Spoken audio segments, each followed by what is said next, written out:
Alright, so we're going to be servicing the Schwinn fork on a Target Schwinn Ranger.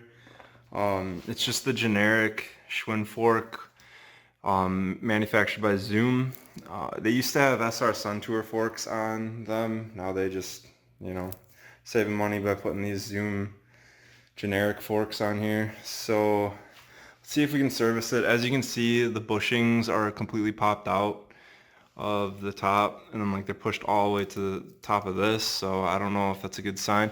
How about we first see if they're seized? That'll give us an idea what we're working with. Yeah, they're pretty much seized. They move a little bit. They barely have any travel. Yeah, so I just have a flathead screwdriver. I usually use an opening tool to get these off. Okay, so flathead screwdriver pops the caps off. Okay, so we got non-drive side off. Through some trial and error, we found out that it's an 8mm bolt in there. Like the head of the bolt is 8mm. I have two extensions and then an 8mm socket, and as you can see, fits nice and snug. So we should be able to take this apart. There's two 8mm bolts on either side. We can take the front wheel off and then disengage the front brake. So just pop this front brake out. Then we just pop the front wheel out with the quick release. Comment in the comment section below, have you ever seen that kind of washer on a quick release? I know I haven't. Okay, so now that we have all that taken care of, we can take it apart. The lowers off of the uppers.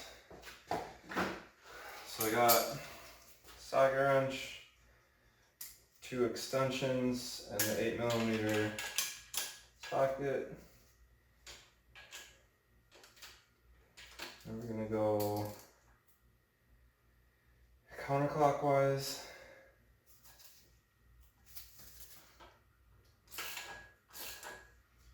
See, so like you're taking the socket wrench and going towards the front of the bike. Okay, that feels pretty loose to me, so I'll do the on-drive side now. And this will be going towards the back of the bike. Okay, so that's loose. And then the lower came off. So just disconnect the front brake. So it's kind of concerning that I was able to do that with the back brake without this engaging. Okay, so we can take the lowers off the uppers. Oh, and you can see the grease is like peanut butter. That's never a good sign. So we need new grease in there. It's like peanut butter. That's probably why it was all seized up. We'll clean everything up. The stanchions are inside here. So yeah, we're gonna clean up all the old grease, and then we're gonna put on some Slickoleum grease. Let's shake this. Okay, so you got this stanchion out of the non-drive side. And we got the stanchion out of the drive side. We'll get all this old crappy grease off and then put new stuff on. Really stuck on there grease. I'm gonna take steel wool and chrome polish, like it's all metal polish. You can get your favorite type. I just use this because it doesn't smell. I'll go get some steel wool quick. Medium steel wool. I usually use finer stuff, but this is one. Get the job done. Just put a little bit of the chrome polish on the steel wool, and then get this all cleaned up.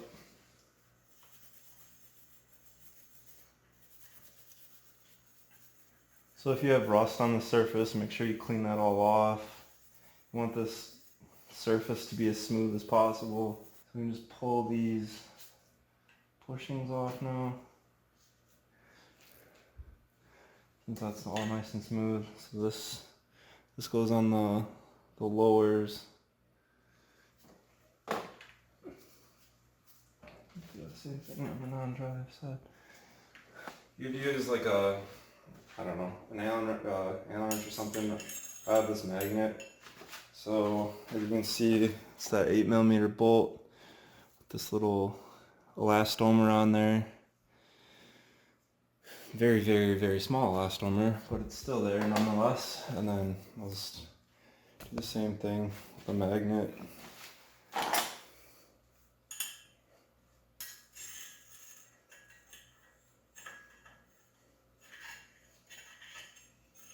Okay.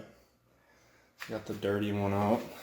Have to clean this one up. I got everything out, just have to clean it up and put it back together. I'm in the kitchen sink using some soapy water, warm soapy water, and then this bottle brush. That's now officially the fork cleaning bottle brush. So just get your soapy water and then just clean the lowers out as best you can. Anything will be better than what it was. So yeah, go to town, clean it up, and then we'll be able to reassemble it once all this stuff is clean with soapy water and degreaser, and you'll be good to go. Alright, so everything's clean. We took a bottle brush and degrease it. Like we took a We took a bottle brush and warm soapy water, cleaned out the lowers, so those are nice and clean. Stanchions are clean. And all together, bolts and the elastomers are clean. There's like little tiny elastomers inside the stanchions. The non-dry side only has one for some reason. When you're rebuilding your fork, you want to buy some Slickoleum light grease. This is the 10-ounce container off of their website. I'll provide a link in the description. So yeah, without further ado, let's start getting this stuff back together. Okay, so you're also going to need some blue thread locker like this for the bolt. So we're going to put some new grease on the uppers. Give it a nice coat with Slickoleum.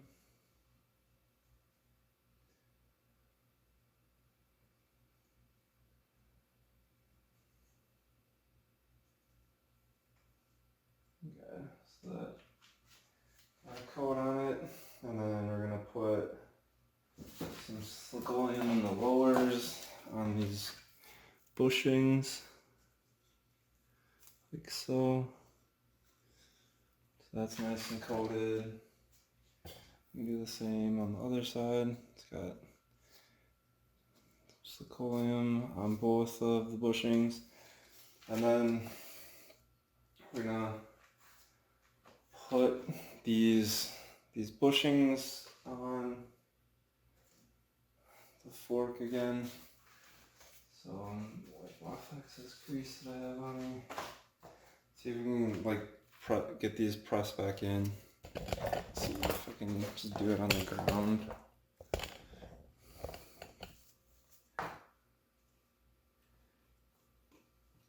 Okay, so those went in pretty easily, actually.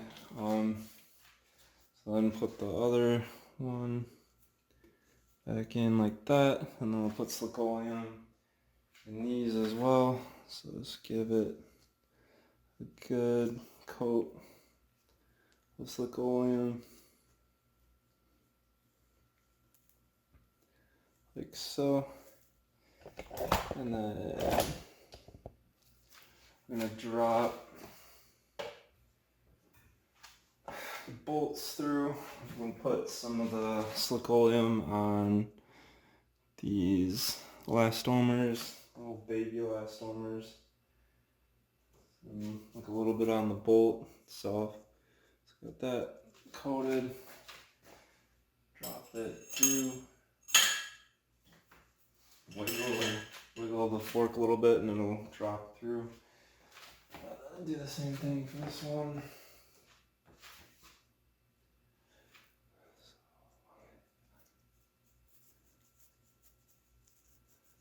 Nice grease in there. Okay, so now that the bolts are dropped through, we can put thread locker on it.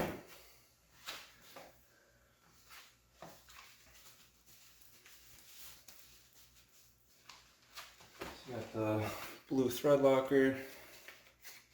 Just gonna put some on follow directions. So it says, clean and dry parts. Remove productive cap and gently squeeze the tube to expose an 1/8 inch to 1/4 inch of gel beyond tip. Apply thread locker to leading edge of male fitting, covering 5 to 6 threads. Avoid direct contact of tip to metal surface. Assemble parts and tighten to recommended torque. Replace productive cap. Note, thread locker gel is not to be used on plastic parts. If contact occurs, expose 1/16 of material and wipe off with a clean towel. Refer to technical data sheet for complete installation. Okay, so we need grease on the stanchions. So like, coat these in grease.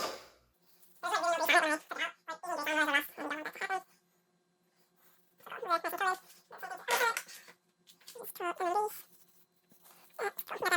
you have a helping hand, you're going to want to put the stanchions on before you put the thread locker on. I don't have that luxury, so put the stanchions on.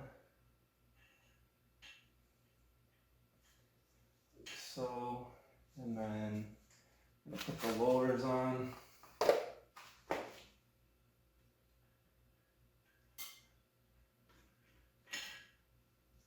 So I'm going to put it on the ground.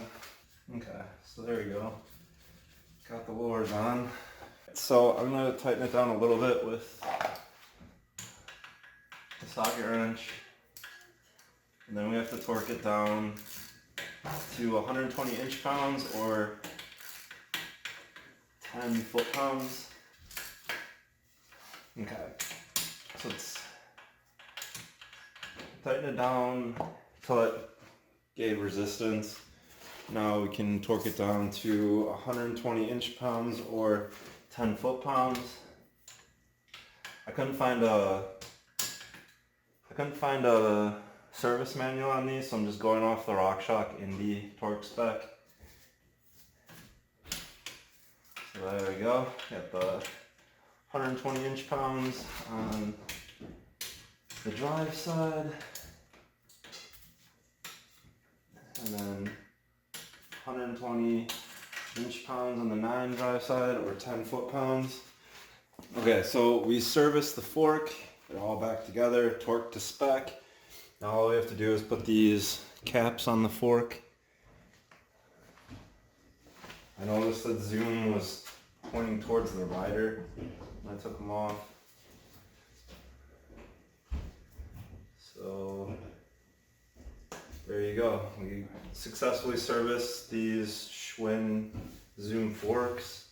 As you can see, you can even move it with your hands. So it looks really good. See how much travel the fork has compared to when we first started. Oh, that's working a lot better. As you can see, the fork actually works. It's not seized up anymore. And I hope this helped.